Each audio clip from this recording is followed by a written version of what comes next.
Bismillahirrahmanirrahim. Assalamualaikum warahmatullahi wabarakatuh. Waalaikumsalam warahmatullahi wabarakatuh. Alhamdulillahillazi hadana lihadza wa ma kunna linahtadiya laula an hadanallah. Allahumma salli wa sallim wa barik ala sayyidina Muhammadin wa ala alihi wa sahbihi ajma'in. Amma ba'du.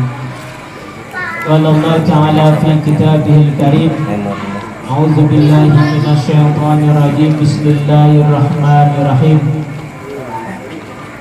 Wa in ta'azzana rabbukum la in syakartum la azidannakum wa la in inna lasyadid. Wa qala aidan subhanallazi asra bi'abdihi lailan minal masjidil haram ilal masjidil aqsa.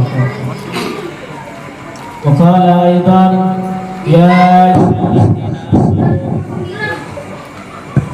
ya ayyuhallazina amanu kutiba alaikumus siyamu kama kutiba alal ladzina min qablikum la'allakum tattaqun.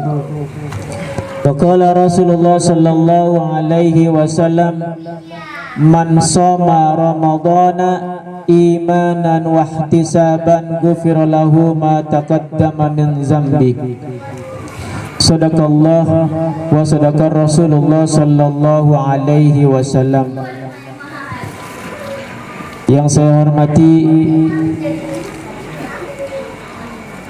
Ketua RT 11 beserta dengan jajarannya, yang saya hormati Ketua RT 10 beserta dengan jajarannya, dan juga yang saya hormati Ketua RW beserta dengan jajarannya, dan juga para jamaah sekalian pengajian majelis taklim 2 bulanan warga RT 10 dan juga warga RT 11 yang mohon maaf saya tidak dapat menyebutkan namanya satu persatu karena memang saya nggak kenal namanya, Pak.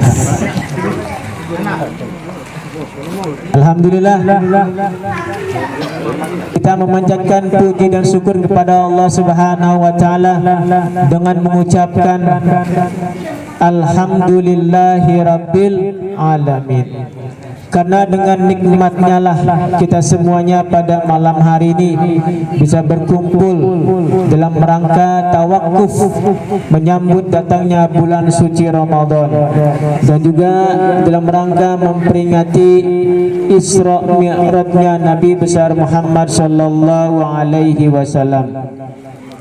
Selawat ma'assalam selalu kita sanjungkan, kita sampaikan kepada junjungan kita baginda Nabi besar Muhammad sallallahu alaihi wasallam.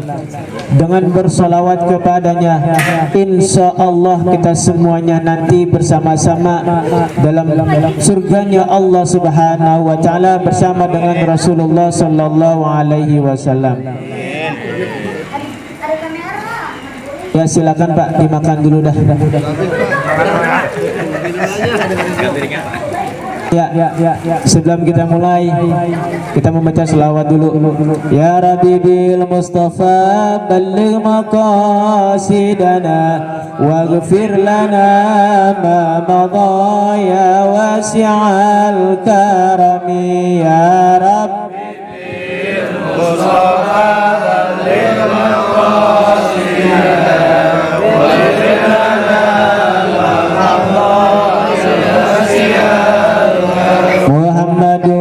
Sayyidul kaunaini wasaqalain wal fariqaini min urbi wa min ajami. Ya Rabbi bil Mustafa balligh maqasidana wa ghfir lana ma madha huwal habibul ladzi turja safa'atuhu لكل هول من الأهوال مفتهم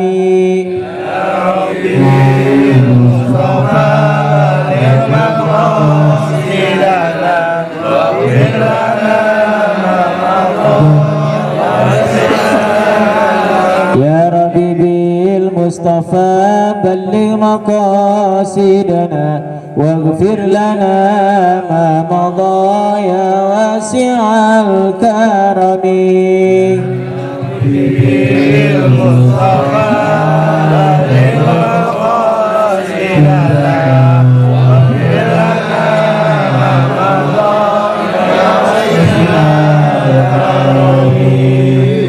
Allahumma salli wa sallim wa barik ala Sayyidina Muhammadin wa ala ali Sayyidina Muhammad. Hadirin sekalian yang saya hormati, alhamdulillah setelah 2 bulan ya, setelah 2 bulan yang lalu, alhamdulillah kita pada malam hari ini bisa kembali bertemu dan bertatap muka dalam rangka kita tawakuf dan juga kita melaksanakan pengajian rutin kita 2 bulanan. Hadirin sekalian yang saya hormati, ini tawakuf.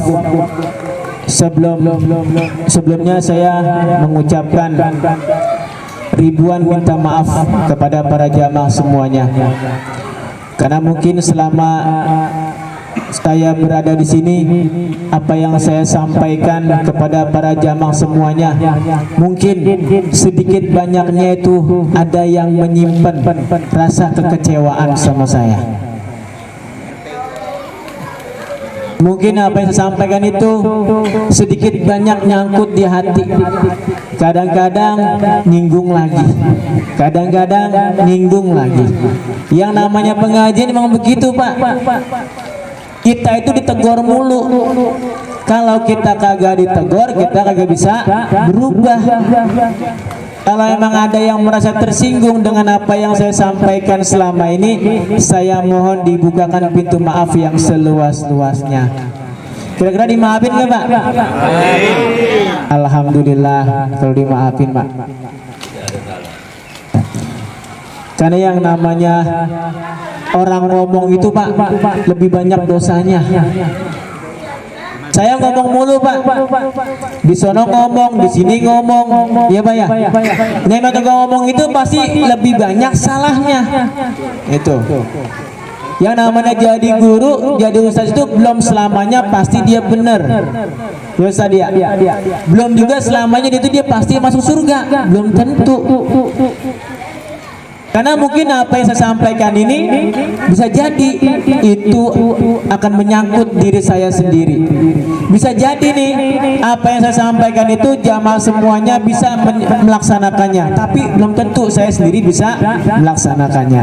Nah, mungkin jika selama ini ada yang saya sampaikan sedikit banyak ada yang merasa tersinggung, saya mohon dibukakan pintu maaf yang seluas-luasnya. Hadirin sekalian yang saya hormati, tema kita pada hari ini adalah tentang masalah Isra Mi'raj. Isra dan Mi'raj. Isra dan Mi'raj itu adalah dua kata, Isra dan Mi'raj. Karena kejadiannya dalam satu waktu, maka disebutnya dengan Isra Mi'raj. Hikmah, saya nggak mau membahas tentang perjalanan nabinya Isra Mi'rajnya, tapi yang akan saya bahas adalah tentang hikmah daripada Isra Mi'raj. Kalau berbicara tentang kisah Nabi Isra Mi'rajnya itu mungkin jamaah semuanya sudah sering mendengar dari masjid-masjid, musola-musola, dari khotib-khotib ketika pada hari Jumat, ketika pelaksanaan perayaan Nabi di masjid tentang Isra Mi'raj. Mungkin jamaah semuanya sudah mendengarkan, sudah mengetahui tentang kisahnya. Tapi yang saya bahas di sini adalah tentang hikmah daripada Isra Mi'raj itu sendiri. Allah Subhanahu wa taala berfirman dalam Al-Qur'an surah Al-Isra ayat 1. A'udzubillahi minasyaitonir rajim. Bismillahirrahmanirrahim.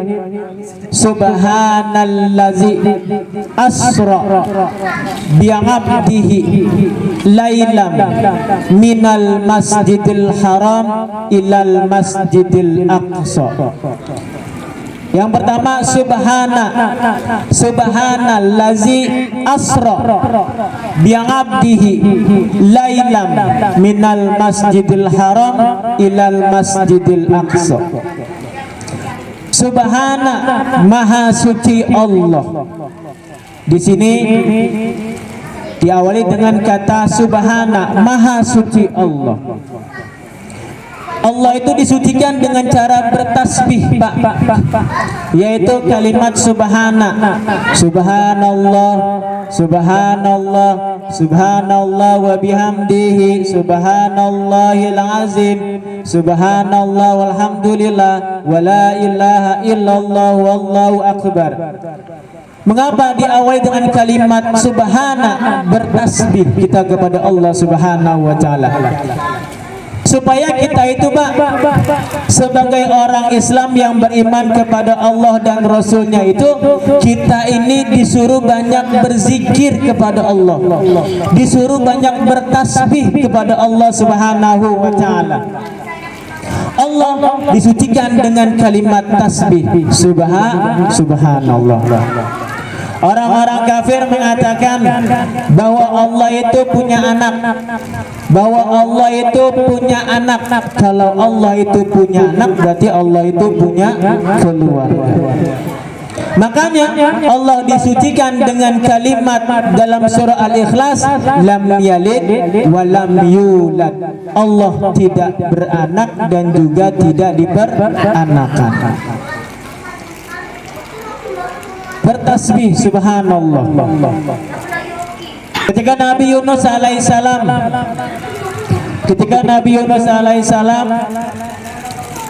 dia saking marahnya kepada umatnya, maka dia berdoa kepada Allah Subhanahu wa taala agar umatnya itu dikasih azab. Ditinggalkan tuh umatnya, Pak, dalam keadaan kegelapan. Ditinggalkan oleh Nabi Yunus alaihissalam. Pada suatu malam akhirnya Nabi Yunus alaihissalam itu bertemulah dengan para saudagar-saudagar yang akan menyeberang ke lautan. Maka Nabi Yunus alaihissalam itu naik ke kapal tersebut bersama dengan para penumpang-penumpang yang lainnya. Tiba-tiba di tengah lautan itu terjadilah badai besar, terombang-ambinglah kapal tersebut. Mereka bingung, bagaimana caranya ini? Kalau kata nahkodanya, coba semua dibuang. Apa yang kita bawa, peti-peti semua dibuang. Yang memberatkan kapal semua dibuang. Dibuang tuh, Pak, semua peti-peti yang memberatkan kapal dibuang semua.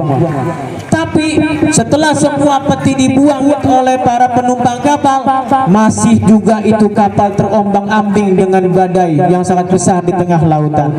Akhirnya mereka itu, Pak, memberikan undian, melakukan undian. Barang siapa yang namanya keluar, maka dia harus dilemparkan ke tengah laut. Maka dimasukkanlah semua nama ke dalam kocokan.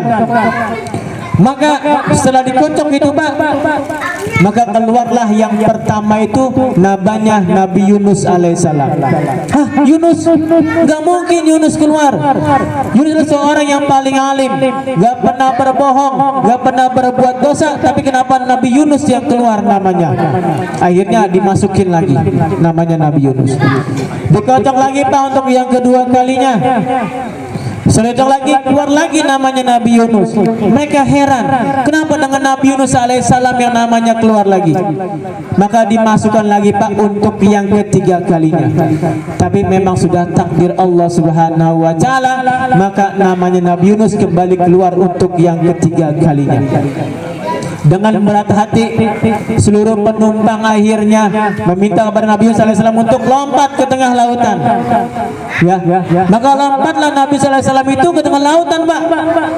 Lompat dia dengan izin Allah. Allah perintahkan tuh ikan paus, hai paus,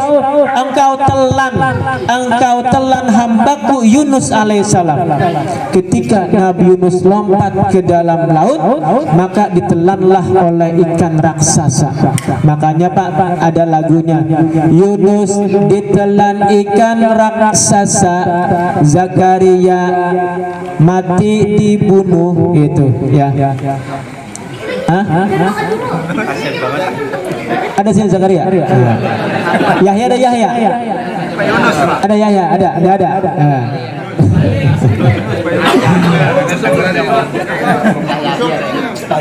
Itu Pak, Yunus ditelan ikan raksasa, Zakaria di dalam pohon dibelah, Yahya dibunuh sang raja, Isa lahir tanpa ayah. Itu ya, itu selawat yang bisa saya pakai itu buat anak-anak sekolah, Pak. Jadi itu selawat saya rangkum dengan nama-nama Nabi dan juga mukjizatnya, dari mulai Nabi Adam sampai dengan Nabi Muhammad Shallallahu Alaihi Wasallam. Itu jadi anak tahu semuanya tuh. Kalau saya bilang siapa Nabi yang ditelan ikan raksasa, Yunus. Siapa yang matinya di dalam pohon dibelah, Zakaria. Jadi tahu semua mukjizatnya. Gitu.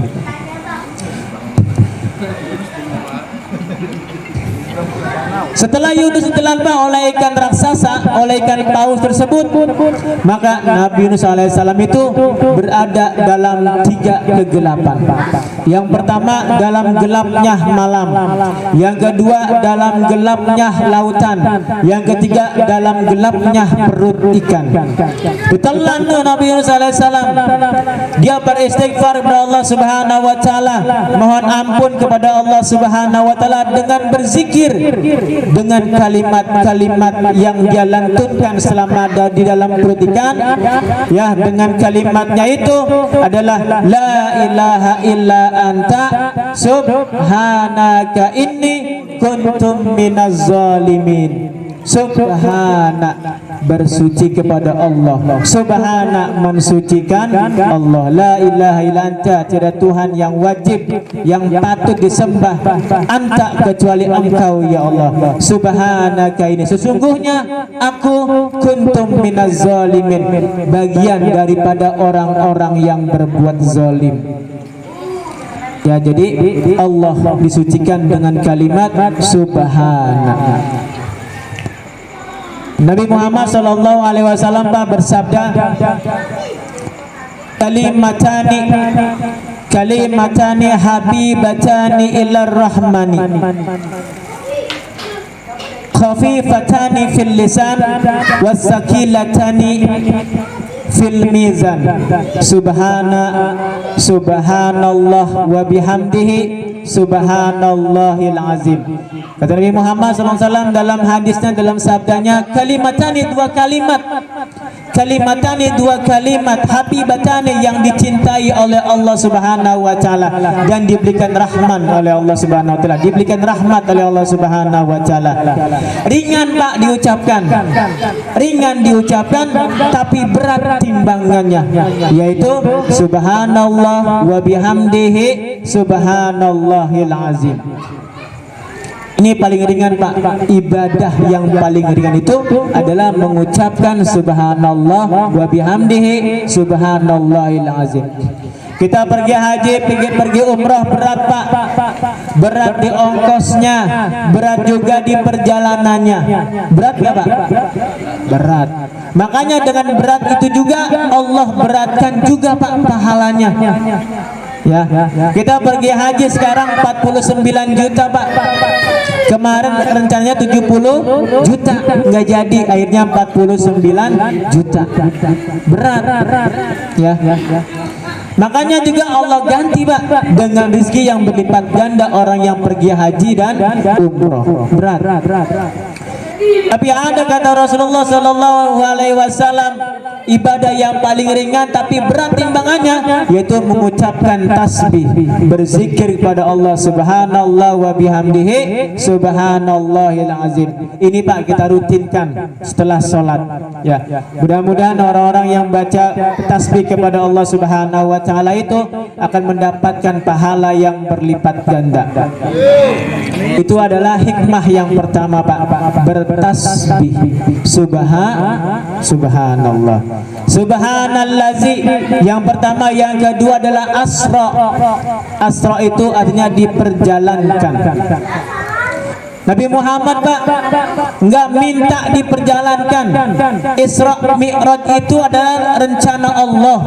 Isra Mi'raj itu adalah Allah yang mau, bukan Nabi Muhammad. Ya, kalau di sini misalnya nih ada warga pengen banget jalan-jalan, ya ngomong sama PRW, ke jalan-jalan dong, ya jalan-jalan dong gitu kan. RW punya rencana, baik kalau gitu nanti saya rencanain, ya walaupun tuh usulnya mungkin dari warga, tapi RW yang rencanain.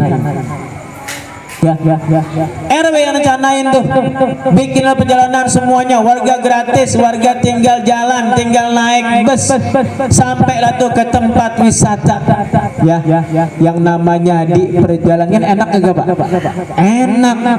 Enak gak Pak? Gratis lagi ya. Juga sama dengan Nabi Muhammad sallallahu alaihi wasallam. Nabi Muhammad itu enggak minta dijalanin, tapi Allah yang menjalankan. Nabi Muhammad enggak minta jalan-jalan, tapi Allah yang ngajak jalan-jalan. Kenapa? Karena pada saat itu Nabi Muhammad sallallahu alaihi wasallam dalam keadaan sedih, dalam keadaan duka nestapa, dalam keadaan kesedihan karena dua orang yang mencintainya dan juga yang dia cintai telah dipanggil oleh Allah subhanahu wa ta'ala. Dua orang yang paling membela Nabi, dua orang yang menjaga Nabi dipanggil oleh Allah subhanahu wa ta'ala, yakni pamannya Nabi Abdul Muthalib dan juga istrinya Khadijah. Dua orang ini Pak, dua orang ini yang suka menjaga Nabi, yang membela Nabi, yang mencintai Nabi, akhirnya Allah panggil untuk selama-lamanya. Makanya Nabi Muhammad sallallahu alaihi wasallam dalam keadaan kesedihan, karena Allah sayang Pak dengan Nabi Muhammad, Allah cinta dengan Nabi Muhammad sallallahu alaihi wasallam. Makanya itu Nabi Muhammad diperjalankan oleh Allah, diajak jalan-jalan oleh Allah, dihibur oleh Allah subhanahu wa ta'ala. Allah yang punya rencana. Kira-kira Pak, kalau Allah yang punya rencana, ada nggak Pak ketua panitianya? Ada. Ya. Kalau di sini yang mau ngadain tur, kira-kira ada nggak Pak ketua panitianya? Ada. Nggak mungkin tuh, nggak ada ketua panitianya. Siapa tuh ketua panitianya ketika Nabi Muhammad Isra Mi'raj? Malaikat Jibril alaihissalam, jenderalnya malaikat Pak. Dialah yang ketua panitianya. Dibilang gitu, hai malaikat, aku akan mengajak kekasihnya Allah untuk diperjalankan ke Sidratil Muntaha bersemu dengan Allah subhanahu wa ta'ala. Kalau begitu Pak, kira-kira ada nggak Pak yang menyambutnya? Ada yang menyambutnya. Siapa tuh yang menyambutnya? Para nabi-nabi. Ketika Nabi Muhammad sallallahu alaihi wasallam pada suatu malam diisrakan oleh Allah subhanahu wa ta'ala dari Masjidil Haram ke Masjidil Aqsa. Di Masjidil Aqsa Nabi Muhammad sallallahu alaihi wasallam disambut oleh para nabi-nabi.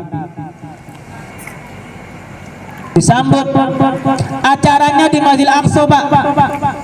Disitulah tuh Nabi Muhammad sallallahu alaihi wasallam bertemu dengan para nabi-nabi dan juga salat mengimamkan para nabi-nabi Nabi Muhammad sallallahu alaihi wasallam di Masjidil Aqsa. Setelah sampai di Masjidil Aqsa, Nabi Muhammad sallallahu alaihi wasallam diterbangkan ke langit pertama, ke langit kedua, ke langit ketiga, keempat sampai dengan ketujuh. Ketujuh bertemu dengan Nabi Ibrahim alaihi salam. Ketika bertemu dengan Nabi Ibrahim alaihissalam, Nabi Muhammad tuh diajak Pak jalan-jalan lagi, keliling terus sampai akhirnya mengajak Nabi Muhammad tuh ke Baitul Maqmur. Apa itu Baitul Maqmur? Itulah Pak tempat tawafnya para malaikat. Setiap hari malaikat itu Pak tawaf Pak di Baitul Maqmur, 70.000 malaikat setiap waktu. Setiap waktu itu 70 malaikat Pak tawaf di situ. Setelah naik ke Baitul Maqmur, itu malaikat enggak turun lagi 70.000 malaikat lagi Pak, keliling lagi tawaf di Baitul Maqmur, enggak turun lagi malaikat. Lalu sampailah tuh Nabi Muhammad sallallahu alaihi wasallam yang namanya Sidratul Muntaha, sebuah pohon yang menjadi pembatas antara langit ketujuh dengan Allah Subhanahu wa taala. Sampai di sana bertemulah tuh dengan Allah Subhanahu wa taala Nabi Muhammad sallallahu alaihi wasallam. Pak, meskipun Nabi Muhammad itu bertemu dengan Allah, tapi Nabi Muhammad enggak bertemu dengan wujudnya Allah. Nabi Muhammad hanya bertemu dengan nurnya Allah, cahaya. Gak ada yang nabi-nabi Pak yang melihat wujud aslinya Allah. Nabi Muhammad aja kekasihnya Allah yang paling dicintai oleh Allah itu enggak melihat wujudnya Allah, hanya melihat cahaya. Nabi Muhammad sallallahu alaihi wasallam. Setelah di situ bertemu dengan Allah Subhanahu wa taala, seharusnya Pak kalau yang menjadi tamu itu tamu dulu apa tuan rumah dulu Pak yang memberikan salam? Tamu dulu ya Pak ya. Tapi ini yang nyapa Nabi Muhammad sampai di sana ketika bertemu dengan Allah lah Pak yang duluan menyambut Nabi. Assalamu alayka ayyuhan nabiyyu wa rahmatullahi wa barakatuh. Dijawablah oleh Nabi Muhammad sallallahu alaihi wasallam, assalamu alaina wa ala ibadillahi salihin. Ini adalah percakapan Nabi Allah dengan Nabi Muhammad sallallahu alaihi wasallam yang diabadikan dalam tahiyat tasyahud awal dan juga tasyahud akhir. Bertemu dengan Allah Subhanahu wa taala. Lalu apa kata Nabi Muhammad sallallahu alaihi wasallam? Ya Allah, aku ini, umatku ini orangnya kecil-kecil ya Allah. Udah kecil, dekil, udah kecil, orangnya pendek-pendek, kurus-kurus. Kalaupun ada yang tinggi ya Allah, itu juga enggak semuanya tinggi. Oleh karena itu ya Allah, bagaimana caranya ya Allah, beri aku oleh-oleh untuk umatku. Kalau kata Bapak mungkin aku tak butuh oleh-oleh. Siapa itu Pak? Rita Sugiarto. Tapi ini Rasulullah Pak mengajukan proposal, minta kepada Allah Subhanahu wa taala, ya Allah, coba berikanlah aku oleh-oleh ya Allah yang akan aku bawa ke bumi nanti untuk umatku. Apa kata Allah Subhanahu wa taala? Baik wahai Muhammad kekasihku, kalau gitu aku perintahkan engkau untuk melaksanakan sholat sebanyak 50 waktu. 50 waktu. Baik ya Allah, terima kasih. Langsung tuh Nabi Muhammad sallallahu alaihi wasallam turun Pak, sampai dengan langit ke-7 dan juga dengan langit ke-6 bertemu dengan Nabi Musa alaihi salam. Apa kalau kata Nabi Musa alaihi salam? Hei Muhammad, engkau kan diundang sama Allah, engkau kan dipanggil sama Allah, diundang sama Allah. Kalau engkau diundang sama Allah, pasti engkau kan dikasih oleh-oleh. Kira-kira apa oleh-olehnya dari Allah itu Muhammad? Wahai Nabi Musa, Allah itu nyuruh saya dan juga umat saya itu untuk sholat 50 waktu. Apa? 50 waktu? Hey bro, 50 waktu bro, umatmu itu kecil-kecil. Kata Nabi Musa, umat saya aja nih orangnya gede-gede, umurnya tua-tua itu sampai dengan ratusan tahun, itu nggak mampu bro. Ya, itu kata saya pak. Ya, bukan kata Sir Nabawi, bukan itu. Ya, itu bahasa saya aja biar paham. Muhammad, gak mungkin umatmu itu sanggup melaksanakan salat 50 waktu. Balik ke Allah, naik lagi ke Allah, minta dikurangin. Balik tuh Nabi Muhammad sallallahu alaihi wasallam. Ya Allah, aku ini gak sanggup ya Allah kalau sampai umatku itu menjalankan salat 50 waktu. Kurangin ya Allah, kurangin banget ya Allah, dikit aja, dikit. Baik itu Muhammad, kalau gitu aku kurangin 5 waktu menjadi 45 waktu. Turun lagi Pak Nabi Muhammad sampai dengan ketemu dengan Nabi Musa alaihissalam, tanya lagi, Muhammad, dikurangin berapa? Dikurangin 5 waktu jadi 45. Buset, kalau kata kita Pak, dikit amat kuranginnya gitu kan ya. Sana balik lagi, kurangin lagi. Balik lagi Pak Nabi Muhammad minta dikurangin lagi sama Allah, dikurangin lagi Pak jadi 30 waktu. Dikurangin lagi, bolak-balik, akhirnya tuh tanya lagi, Muhammad berapa jadinya dikasih sama Allah sholat itu? 5 waktu Nabi Musa. Muhammad gak bakalan sanggup dah, gak bakalan sanggup, umatmu gak bakalan sanggup, kata Nabi Musa. Tapi karena Nabi Muhammad orang yang cerdas Pak, kalau seandainya saya balik lagi minta dikurangin lagi, ntar saya mau dikasih apa oleh-olehnya? Contoh Pak, bapak nih ya ilah Pak RW misalnya, agak ada RW kita ngomongin RW, gue punya panas. Kalau kata itu ya, kalau kata PRT 11, PRW jangan banyak-banyak apa itu? Saya kan capek bawanya, udah kurangin dikit dah. Masih berat ini, udah kurangin dikit lagi dah. Akhirnya tuh pada PRT ngeluh kecapean, mudah besok masih jadi RT dah, begituin dah. Capek mulu habisnya. Ya. Tuh. Akhirnya karena Nabi Muhammad cerdas Pak pikirannya, udah dia terima 5 waktu menjalankan sholat dari pagi sampai dengan pagi lagi Pak. 5 waktu Pak. Subhanallah Pak. Ternyata apa yang dipikirkan oleh Nabi Musa alaihissalam, ternyata apa yang diperkirakan oleh Nabi Musa alaihissalam, jangankan 50 waktu, 5 waktu aja masih pada bolong-bolong. Betul nggak? Jangankan 50 waktu, 5 waktu aja masih ogahan. Betul nggak? 50 waktu Pak, coba kalau 50 waktu. Ya. Hah? Nah Pak RT kalau 50 waktu, baru habis sholat, baru mau nyendong nasi, udah hayal sholat, baru mau makan, udah azan lagi. Betul nggak? Kagak jadi.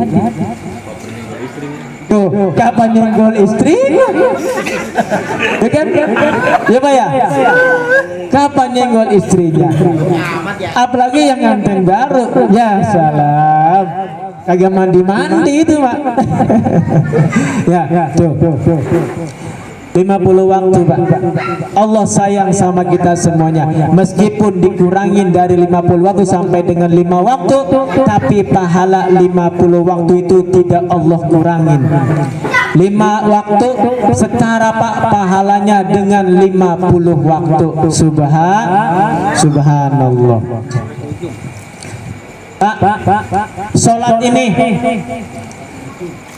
kalau kata Nabi Muhammad sallallahu alaihi wasallam adalah as-salatu imaduddin. Faman aqamaha faqad aqamaddin wa man tarakaha faqad hadamaddin. As-salatu imaduddin. Salat itu adalah tiangnya agama. Faman aqamaha faqad aqamaddin. Kalau kita mendirikan salat, kita telah mendirikan dan menegakkan agama kita. Faman tarakaha faqad hadamaddin. Kalau kita ini meninggalkan salat, berarti kita ini sudah menjatuhkan, meruntuhkan agama kita sendiri. Salat merupakan intisari Pak daripada kegiatan kita semuanya. Kita puasa itu bukan peristiwa yang sangat takjubkan. Kenapa? Karena puasa Allah perintahkan melalui malaikat Jibril, bukan yang istimewa.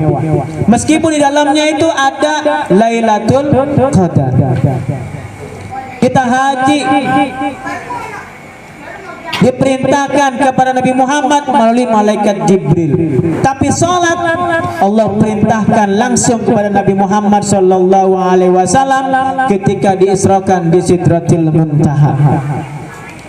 Makanya Pak, kalau kita mau baik pekerjaan kita, perbaiki dulu sholat kita. Kalau kita mau diperbaikin rezeki kita, perbaiki dulu sholat kita. Kalau kita mau diperbaiki dalam rumah tangga kita, perbaiki dulu sholat kita. Kalau kata Allah Subhanahu wa taala ya dalam azannya itu kan dipanggil Pak kita Pak. Kita dipanggil tuh, panggilan sholat ya Pak ya, panggilan haji, betul nggak? Panggilan kematian, panggilan sholat masih entar dulu, panggilan haji nunggu kaya. Kalau panggilan kematian mau nunggu apa Pak? Mau nunggu tua? Belum tentu.